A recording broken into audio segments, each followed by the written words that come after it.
no tiene capacidad de hacer prácticamente nada. Son los jefes de Estado, los ministros de los 27, los 27.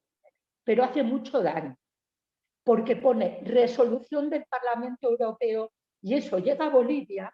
¿Y qué interpreta la gente en Bolivia? Pues la gente en Bolivia interpreta, bueno, los amigos de Murillo y de Áñez les parece estupendo, y los demás lo que interpretan es que Europa está apoyando a Áñez contra el gobierno legítimo de Luis Duarte. Por tanto, la Unión Europea cada vez que ha podido, neocolonialista, una falta total de respeto a los derechos humanos, y desde luego no voy a hablar del papel de los medios de comunicación porque lo ha hecho yo estupendamente, pero un papel absolutamente lamentable.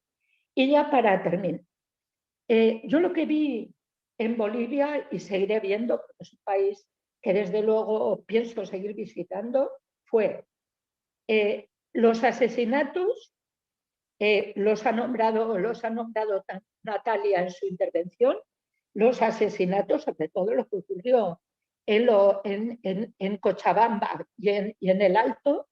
Yo creo que, bueno, gente que sale en manifestación y directamente los asesina, con miles de heridos.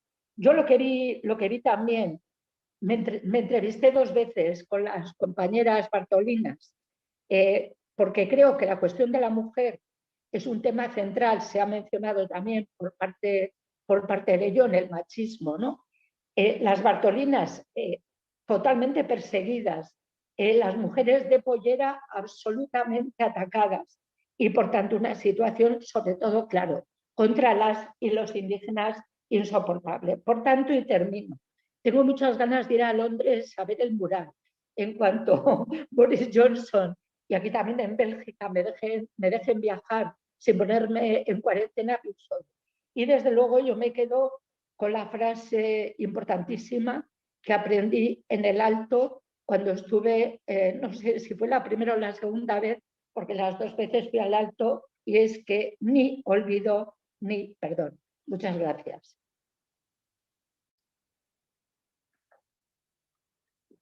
Gracias, Maite, por tu trabajo, por tu solidaridad con el pueblo boliviano. Ahora me gustaría llamar a Jeremy Corbyn para hablar. Jeremy Corbyn es líder del Partido Laborista UK y fundador del proyecto Paz y Justicia. Por favor, Jeremy.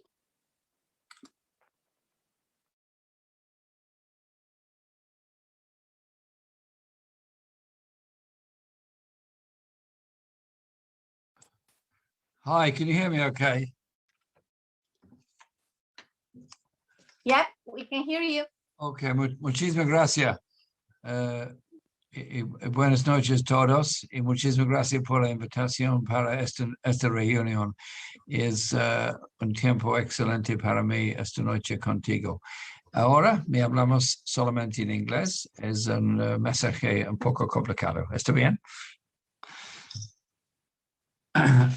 Could I say thank you to everyone for inviting me on to the call this evening. I'm speaking to you from the office of the Project for Justice and Peace that we established after the general election. We started working on it and then formally launched it in January of this year. And we had a global audience of 500,000 people at the launch. And it's going very well. We've set ourselves 4 work areas. Firstly, on control and access to the media, because I think everyone of progressive views anywhere around the world will understand the importance of us challenging media ownership and media control. And we are working on that and also working on developing independent media methods of communication, because you well know that the left around the world are constantly abused and marginalized, and indeed our ability to communicate with each other can be suspended at the whim of an American-owned platform that can decide whether we talk to each other or not. And so having our own independent methods of communication is very, very important. And it's also challenging the illusion that social media gives you a choice on what you want to read or listen to or see.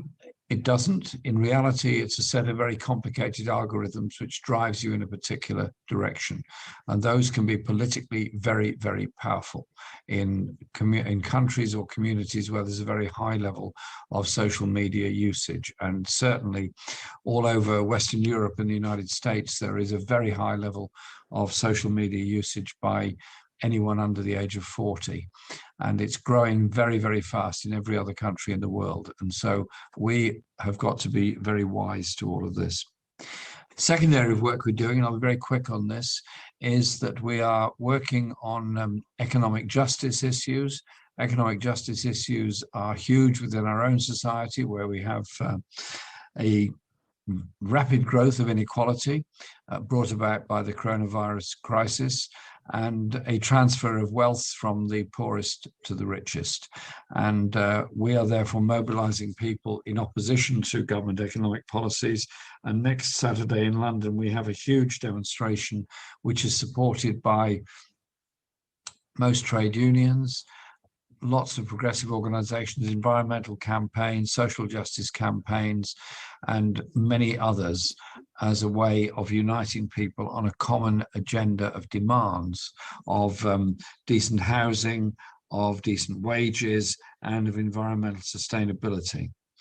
The third area of work is on the environment, leading up to COP26, and working with all the countries that are most affected by global warming, but contribute the least to it. And Bolivia is absolutely one of those. I attended COP25 in Paris, 2015, and I met people from Bolivia and from many other countries there. And I was so impressed with their commitment to a cleaner, greener world and their preparedness to take the necessary actions to reduce emissions, when actually none of those countries are really contributing to the significantly to global emissions. It was Western Europe, the United States, China and India that were contributing far more to global emissions. And so we're working again with all the other environmental organizations to promote a green industrial revolution strategy. So we're saying to people who work in currently polluting industries, don't go away, don't give up. We're working with you to guarantee your work, but also to ensure your industry becomes much less polluting. It is about investment. And I led my party in the general election committed to a green industrial revolution, and we're absolutely committed to doing that. And the last area is one of international solidarity. My view is that the world is becoming more divided between rich and poor in all societies. We have an economic narrative which effectively empowers the very richest in the world and the richest corporations in the world. And any government that stands up against that trend feels the full weight of attack from the United States, but also from the international institutions. And in the case of Bolivia, I am very impressed with what Mas achieved in Bolivia in the first term in office, and I have no doubt will achieve even more in this second term in office. As some of you have heard before, I first went to Bolivia as a very young man in the late 1960s, and a number of things were obvious to me. One was the appalling levels of poverty in rural areas.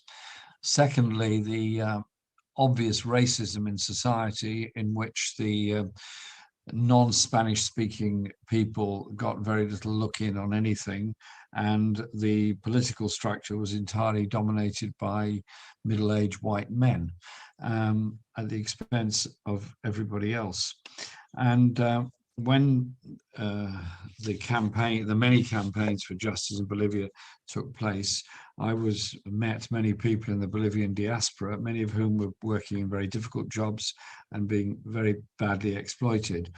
They became emboldened and strengthened when water privatization was defeated in Cochabamba, and eventually we had the government led by by Evo and all the changes it brought about. It gave enormous respect and enthusiasm to people who had otherwise led lives that had often been very oppressed and dispirited. And so the attacks on the government by international institutions, by the United States, were entirely predictable. And the lawfare that was used to capture Evo effectively or prevent him carrying on in office was an example of what's being used in other countries at the present time.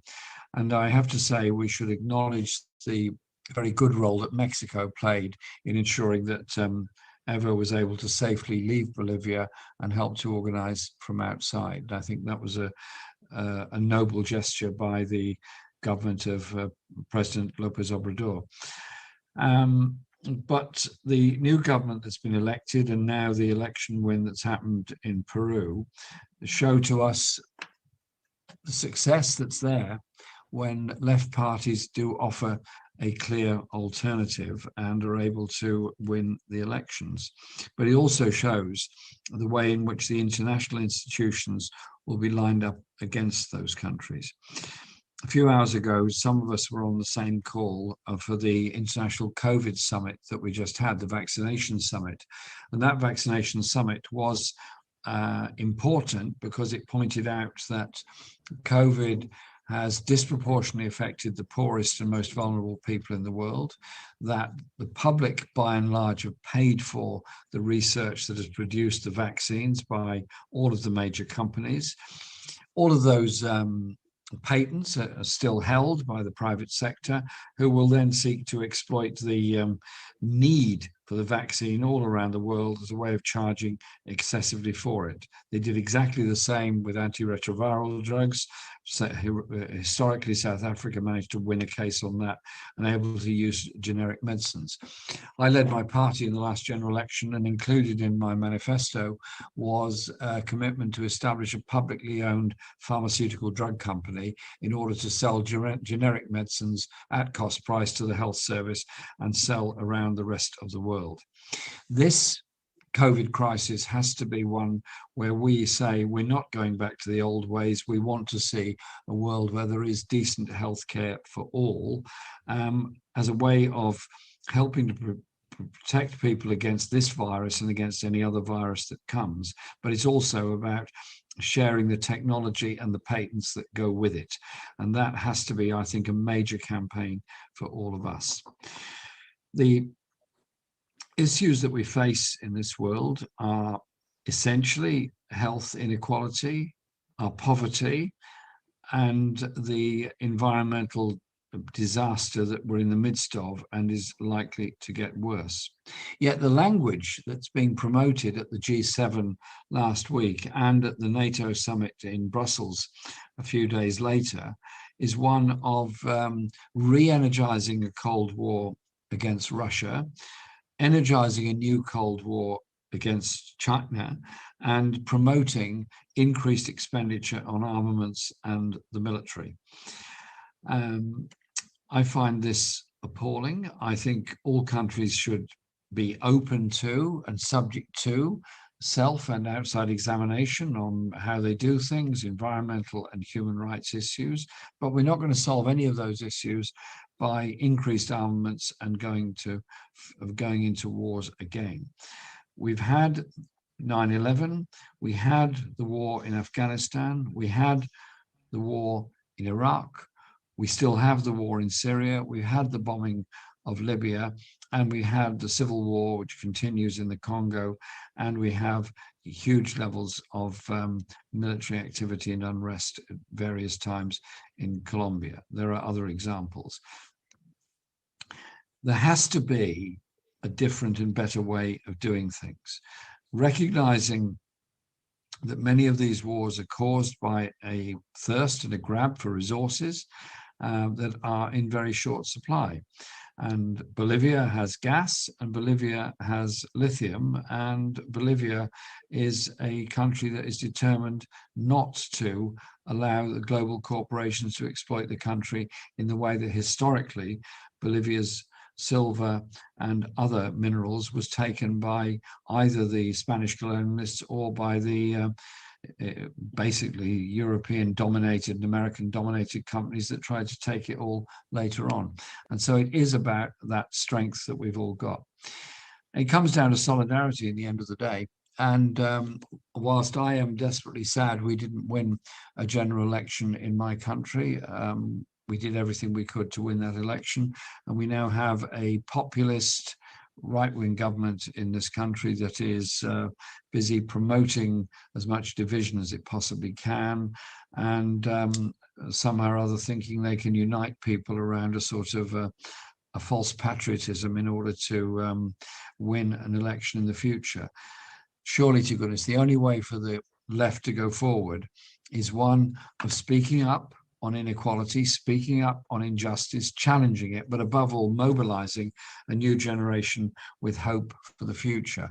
And that is happening all around. And the success in Bolivia, the success in Peru, and actually the huge change in the politics of the United States brought about by the movement which Bernie Sanders and Alexandria Ocasio-Cortez and others are associated with has changed the politics of the USA. It doesn't mean that all foreign policy issues are complete and done. They're not, quite the opposite. We still have to mount huge issues on solidarity, such as the case of the Palestinian people, where I'm pleased to say that one of the biggest demonstrations in support of the Palestinian people was 200,000 that came out in London a few weeks ago in support of the Palestinian people. I was obviously there and part of that.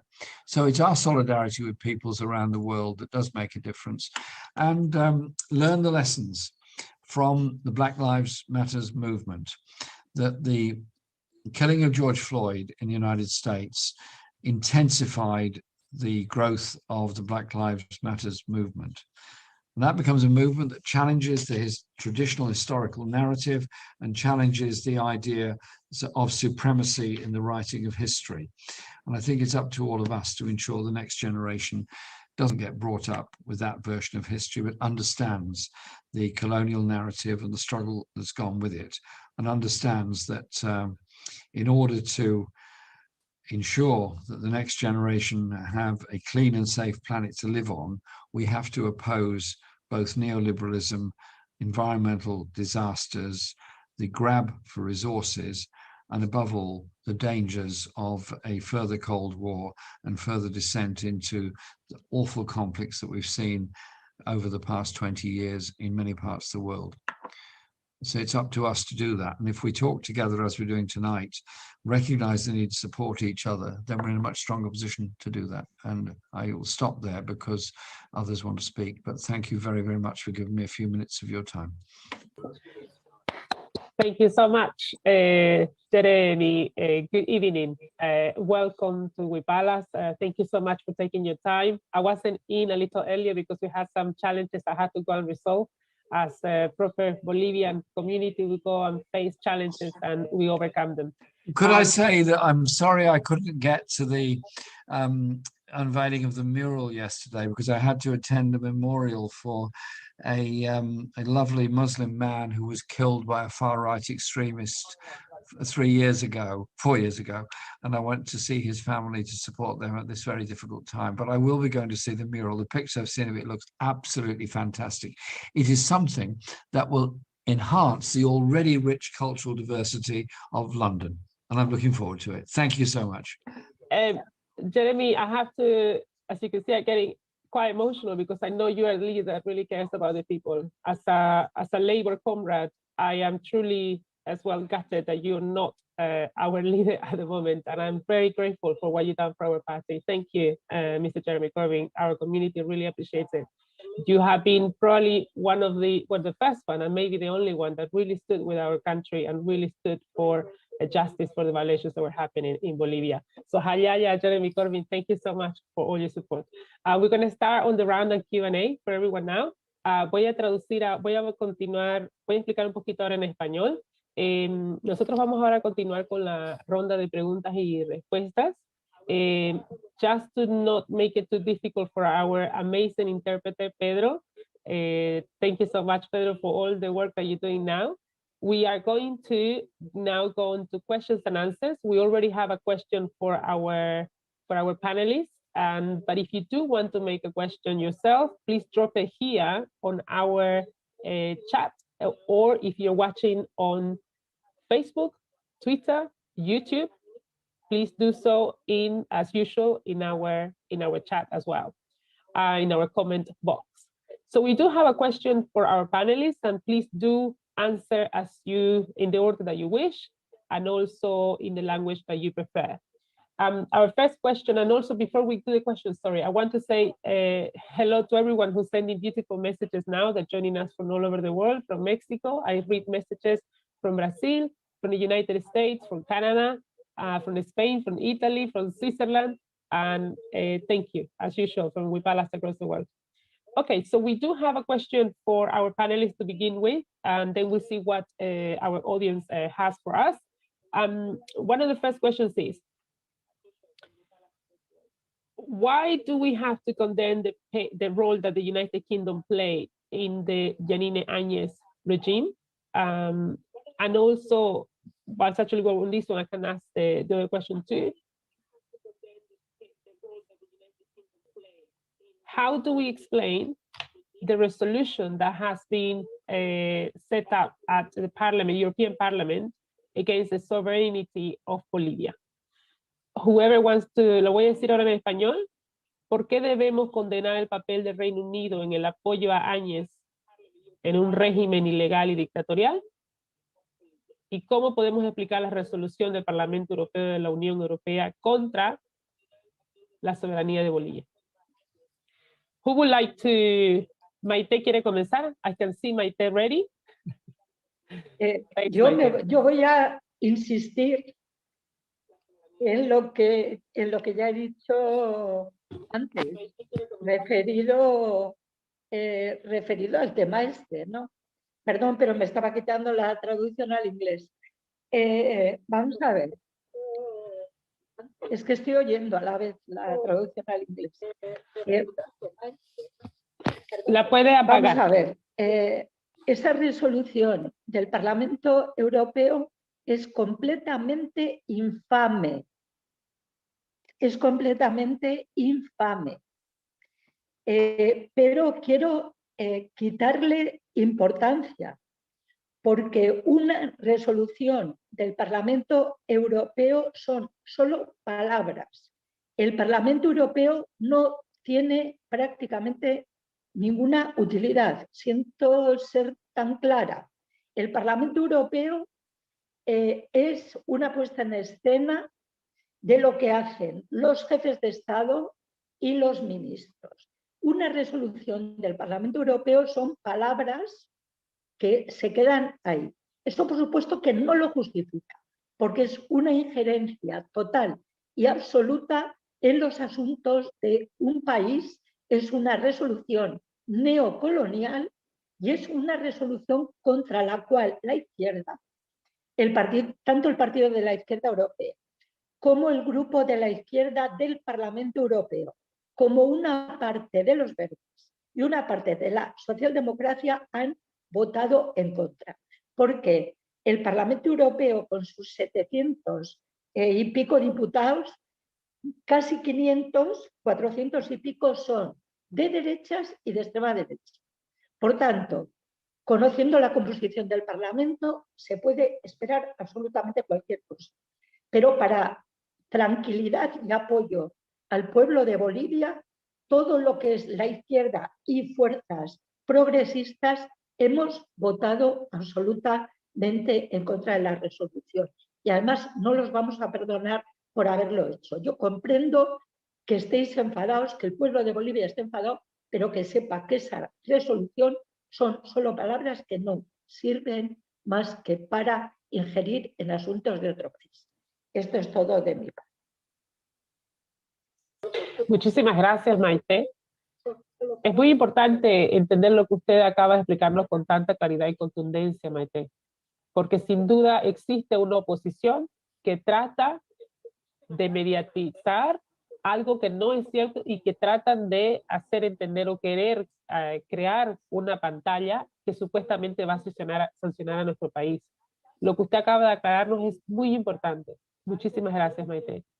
¿Alguien más que quisiera, no sé si John, tú quieres ir y dar una respuesta sobre ello?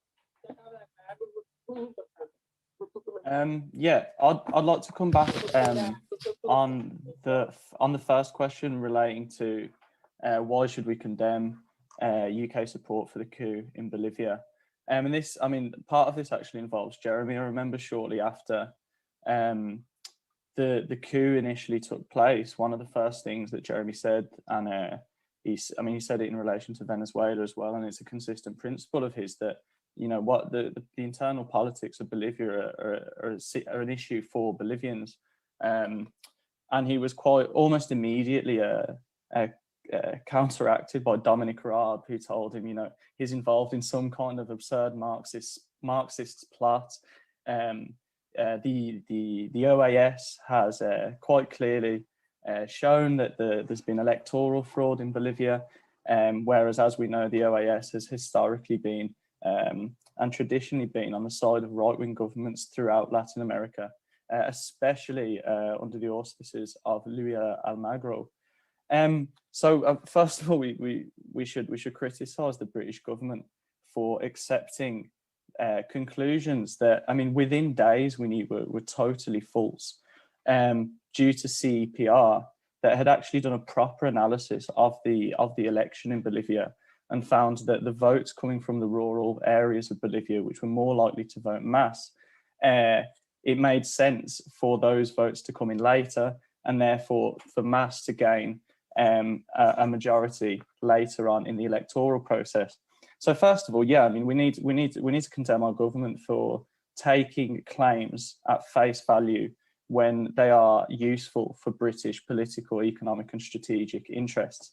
However, we also need to condemn the UK government for having very little to say about what actually occurred after the coup.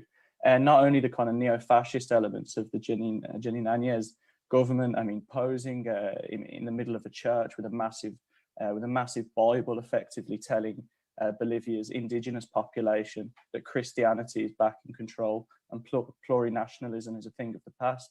And that's not to mention the numerous massacres that occurred with a Bolivian indigenous senator being dragged through the streets and abused and assaulted. They're the reasons. But then if we look at the actual, and this was revealed by Matt Kennard in Declassified UK, the actual fundamental reasons for British support for the coup in Bolivia, which he found, as I was discussed earlier, was an interest in the white gold of Bolivia, i.e. the lithium. And now the kind of the imperialist frontier of days past, which would have entailed oil, gold, these days with regards to climate change and also electric cars, mobile phones, is becoming the lithium frontier, and many other resources that will be used within renewable energies and new technologies. So Britain's key interest in supporting the coup in Bolivia was parallel to past imperialist interests. However, I mean, the interest was lithium instead of oil, but it's effectively the exact same thing that has gone on time and time again in Latin America. As Eduardo Galeano described in Open Veins of Latin America, the raw materials of Latin America consistently flow to the imperial cause, and this was no change. So that's why I think we need to condemn the UK support and involvement in the coup in Bolivia.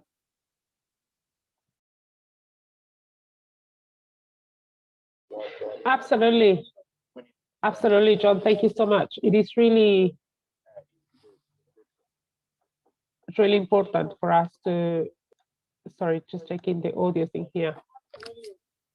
Today we have had a day full of technical challenges, but we are overcoming them. We were managing to lead a campaign against the coup and overthrow a US-backed coup and funded by imperialist countries. We can manage this today.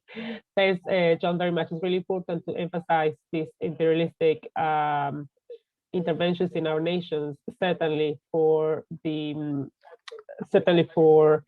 acquisition of our natural resources, which, as we know, Bolivia successfully nationalized and brought this economic growth that brought Bolivia to international. It was an example for international economy as well, and all over the world it was commended as being one of the countries that really improved their economies and socioeconomic position for their nationals. I don't know if anyone wants to, Jeremy, I don't know if you would like to contribute. No, move on to the next question, it's fine. Okay, okay. And also, thanks. I also wanted to say, I know that we are going with the translation quite quickly. So what we're going to do is that we're just going to name Pedro. Pedro is working really hard on the translation, and we're very impressed that he can switch from Spanish to English. So really a big applause for Pedro. But we're going to make sure now that anyone that needs, when we switch languages, you just simply go to the channel of translation, and Pedro will change to the language that needs to be translated to, ¿ok? Para las personas que estamos en la sala, porque es la primera vez que hacemos, bueno, la segunda vez, pero tenemos solamente un intérprete que está haciendo un excelente trabajo. Pedro, te agradecemos bastante. Lo que vamos a hacer de ahora en adelante para el resto del panel, por favor asegúrense de que cuando cambien el idioma, simplemente para entender lo que nos está diciendo nuestro panelista, entren al canal de interpretación y va a decir o traducción o interpretación. Y es la misma persona que va a cambiar al idioma, ¿ok? Entonces va a hablar el idioma que usted necesita escuchar la interpretación. Bueno, esto como la parte técnica de hoy día. Ahora sí nos vamos a ir a más... sí, ahora estamos bien con la traducción. Son los desafíos que siempre lo hacen emocionante que estemos al vivo. Bueno, tengo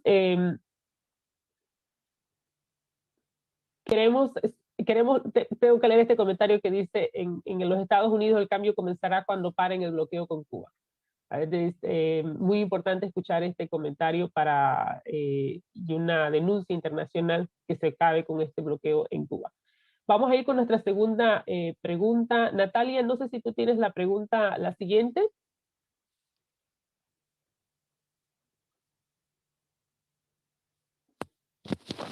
¿Aló, me escuchan? Go on with, sí, no, go on with the rest of the questions. Ok.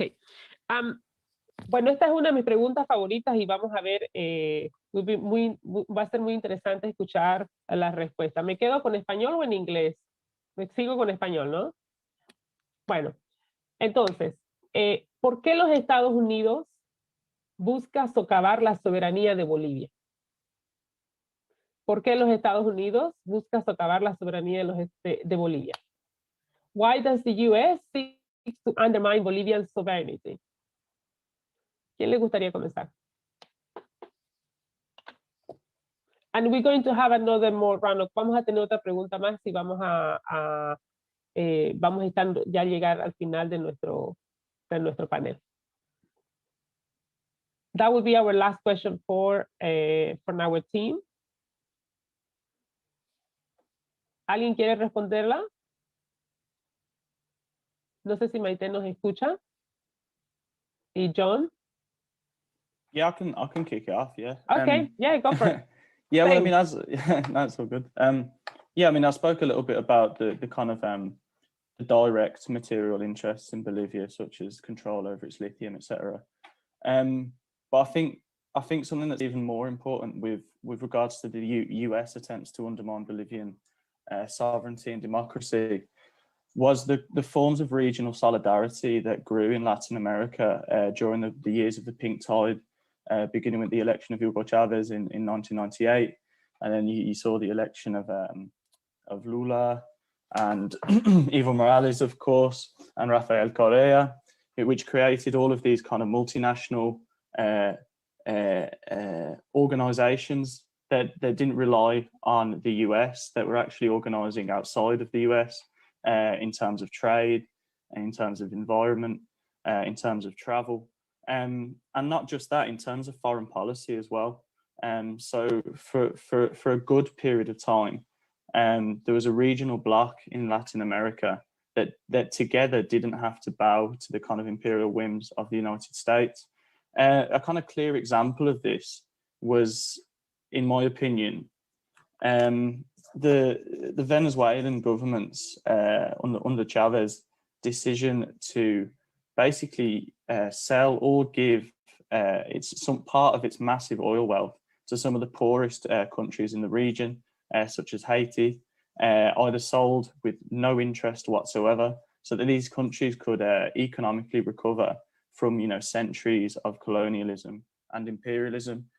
So yeah, beyond kind of direct material interests in undermining Bolivia, I think one of the things that frightened the US the most about the pink tide was the creation of a kind of multinational bloc that could, you know, negotiate from a position of power against, you know, the current imperial cause.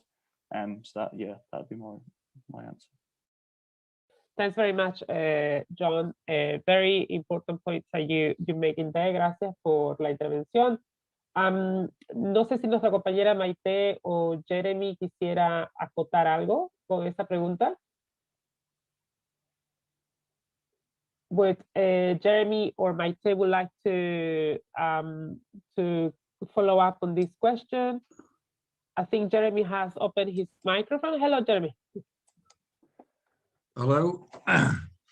I think the point that John just made is a very important one about sovereignty, which is clearly always undermined by unbalanced trade arrangements and the role of multinational corporations. If you look at the historical situation that Chile faced after 1970, when it nationalized the copper mines and other services, it then had an unremitting war from global corporations in the same way that other countries done the same. The difference more recently, taking the historical stroke of it here, is there's been a wider range of Latin American countries that have stood up against the debt crisis and have managed to work together. And that's why I'm particularly welcome the election result in Peru, which means that Bolivia will be less isolated, and there is a much larger progressive movement all across Latin America, which has got to be a good thing. But it does mean challenging the economic strategy of the World Bank and also the strategies of the World Trade Organization. So a significant block of countries are in a better position to do that. I would again argue that we should use the post-COVID experience as an example of why you need a significantly high level of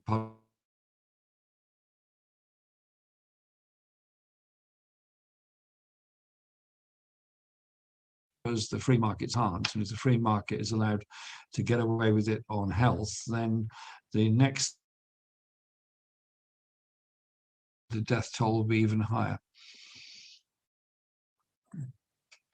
Thank you, Jeremy. I think there was at least for a few seconds your... Yeah, I must say I'm having fun trying to work out the translation. This is yes, there is always something interesting that happens when we're live. It keeps us all, it's good for us, it keeps us on our toes and helps us all to learn each other's languages. Absolutely. So that is absolutely. very important. Absolutely. Thank you, Jeremy. It's absolutely true.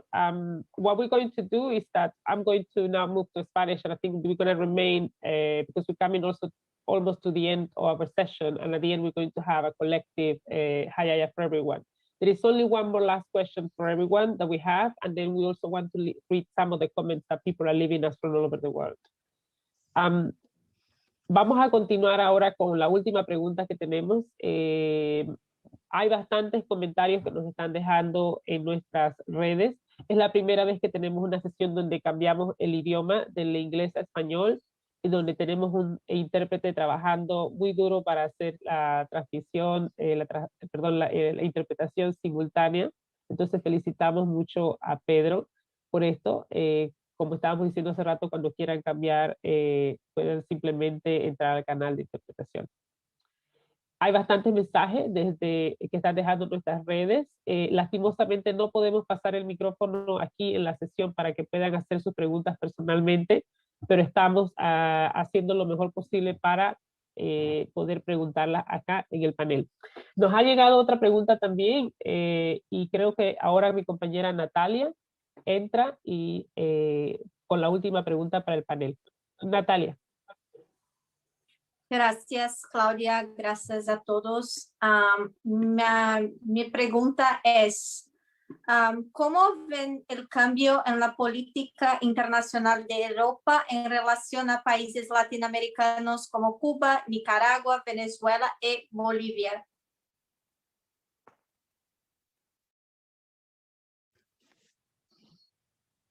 Gracias, Natalia. ¿A quién le gustaría quizás ir con la respuesta para esa última pregunta que tenemos para nuestros panelistas? ¿Puedo? Sí, por favor, hermana Maite. Bueno, hay elecciones en Nicaragua en el mes de noviembre, hay elecciones en Chile en el mes de noviembre y hay elecciones en Honduras también.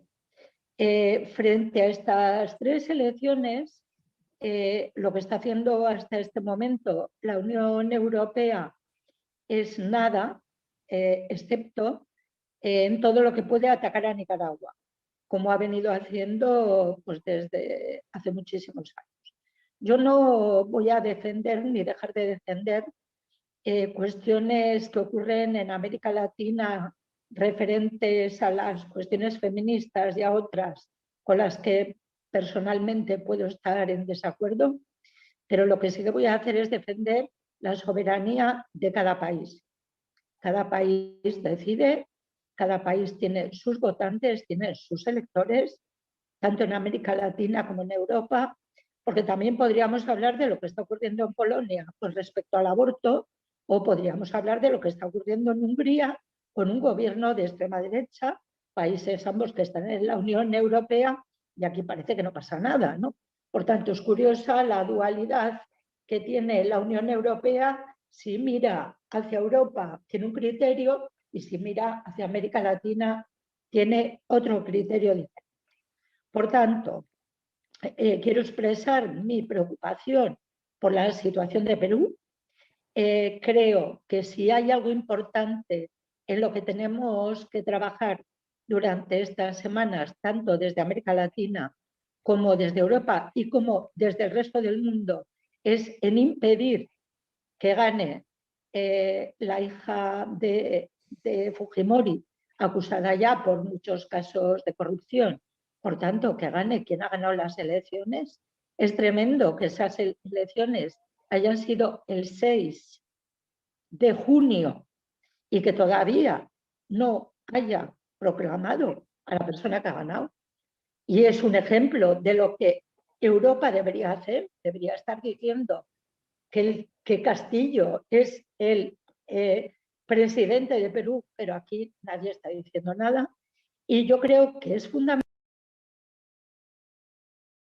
porque de verdad es que lo que ocurre en Perú afecta en México y lo que afecta en México afecta en Chile y lo que afecta en todos esos países afecta en mi país, que es España, y en otros.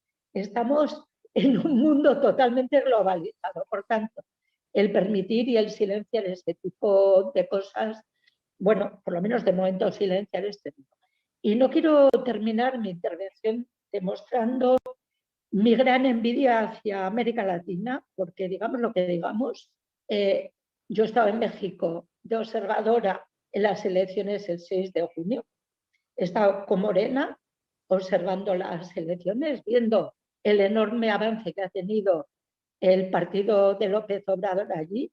Veo gobiernos de izquierdas en Venezuela, en Cuba, en México, en Argentina, en fin, como si en Europa tuviéramos tantos, ¿no? O sea, yo sinceramente a veces me hace gracia un poco esa perspectiva también eurocentrista que tenemos, porque, bueno, en España yo soy de Izquierda Unida, de Unidas Podemos. Es cierto que estamos en un gobierno progresista, tampoco exageremos.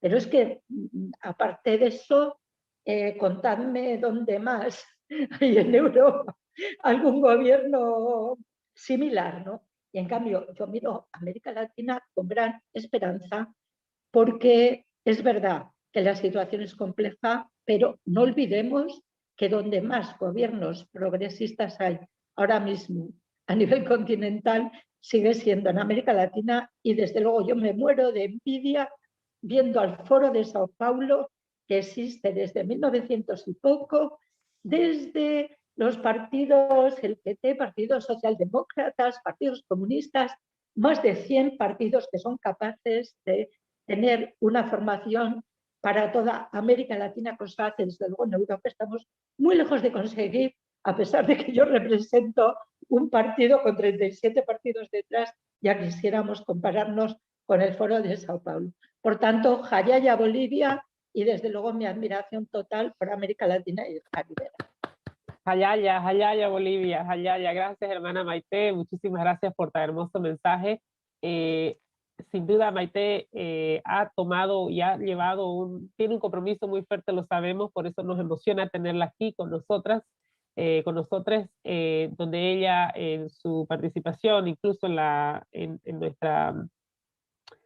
la observación electoral, jugó un rol muy importante y estuvo muy comprometida con Bolivia. Entonces, este sentimiento que trae Maite y de nuestros hermanos que están solidarios con Bolivia y que apoyan todo el proceso democrático en Bolivia es muy importante. Gracias, Maite, de verdad le agradecemos bastante.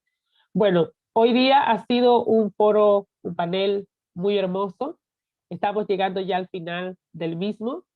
Como es de costumbre, siempre cerramos con un Jayaya colectivo, que ya son habituales en Huipalas por el mundo. Ahora, antes de cerrar, vamos a tener una llamada de acción, como hacemos siempre en Huipalas.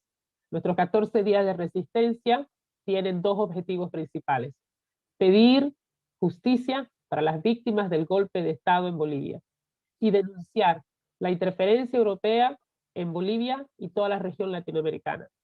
No tenemos duda de que fue un golpe de Estado. Bolivia necesita reparación y justicia para sus víctimas. Hay una pequeña facción en Europa que trata de negar este golpe de Estado y que trata de negar estos procesos que existen ahora de justicia contra los autores del golpe. Todos los días existe una evidencia nueva de lo que fue el golpe de Estado. Todavía no llegamos a conocer la magnitud y toda la cantidad de crímenes que se cometió durante este golpe. La prensa internacional y personas y líderes a nivel europeo y a nivel internacional, en este caso europeo, que también negaron y quieren y continúan negando este golpe de Estado sangriento que dejó 37 muertos, más de 1000 heridos y más de 1500 encarcelados y perseguidos políticos. Muchísimas gracias, Maite. Muchísimas gracias, John. Muchísimas gracias, Jeremy. Y un saludo muy especial a nuestro hermano Juan Ramón Quintana, que no estuvo presente hoy día con nosotros, no pudo, pero que queremos con todo corazón y que ha hecho él igualmente un rol muy importante y que es un gran líder en nuestro país del proceso de cambio, y nosotros como bolivianos lo admiramos mucho. Ahora entramos ya a la parte donde tenemos nuestro saludo colectivo, el que ya es habitual. El llamada de acción para todos es lo siguiente: sigan participando en los 14 días de resistencia. Es la primera vez en que tenemos un paneles, donde hablamos abiertamente de temáticas que afectan a la región latinoamericana. No podemos tener más balas en Bolivia, no podemos tener más balas en la región latinoamericana por nuestros recursos naturales, en ninguna parte del mundo. Suficiente a la injerencia y la interferencia europea en nuestra región. Los 14 días de resistencia, estamos compartiendo el enlace aquí. Nuestro próximo evento será el día martes, donde tenemos el documental Santiago Rising. Luego tenemos también un foro dedicado totalmente al golpe de Estado, donde tenemos nuestro hermano Diego Pari presente con nosotros, Tomás Becker, quien fue el abogado también para la guerra del gas en Bolivia. Bueno, yo puedo hablar toda la noche sobre el tema de la pasión que tenemos de la justicia a nuestros hermanos y hermanas que fueron víctimas del golpe de Estado en Bolivia. Ahora sí abrimos todos los micrófonos, por favor, si nuestro equipo nos ayuda. Quiero agradecer también a la paciencia que han tenido todos hoy día con nuestros desafíos técnicos. Esto demuestra que somos nosotros organizaciones de base, sin fondos, pero con mucho cariño, como comunidad boliviana en el exterior, que vamos a pelear por nuestro país, vamos a pelear por nuestra nación. Jeremy Corbyn, de corazón, gracias por todo el compromiso que tiene con Bolivia. Gracias por ser el líder humanista que usted es y gracias por ser un ejemplo, el líder mundial. Hayaya Bolivia, Hayaya Maite, Hayaya, Hayaya Jeremy, Hayaya Bolivia. Madrid, un abrazo. Hayaya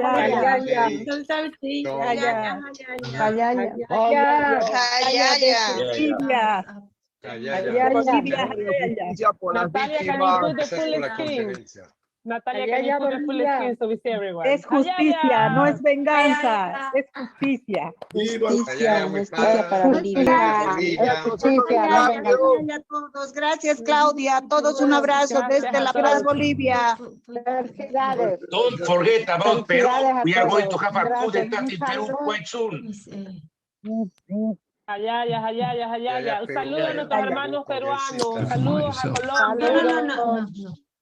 Saludos. Fuerza. To Jeremy. Seguiremos adelante. Okay, ahora sí. Now we're going to end. Hayaya, la unidad de los pueblos de la playada. Muchísimas gracias. Denis, bienvenido. Ok, hermanos, ahora Gracias, sí, Claudia. gracias Natalia. Gracias a todos. Ahora sí terminamos nuestra transmisión al vivo. Gracias por la paciencia, por el tema de las transmisiones, de las interpretaciones. Sigan en el programa. Nos vemos en la próxima sesión. Natalia. Gracias. Gracias a todos. Thank you so much for having us here tonight to share this with us. This is important, not just for Bolivia, but to whole Latin America, to the whole global South.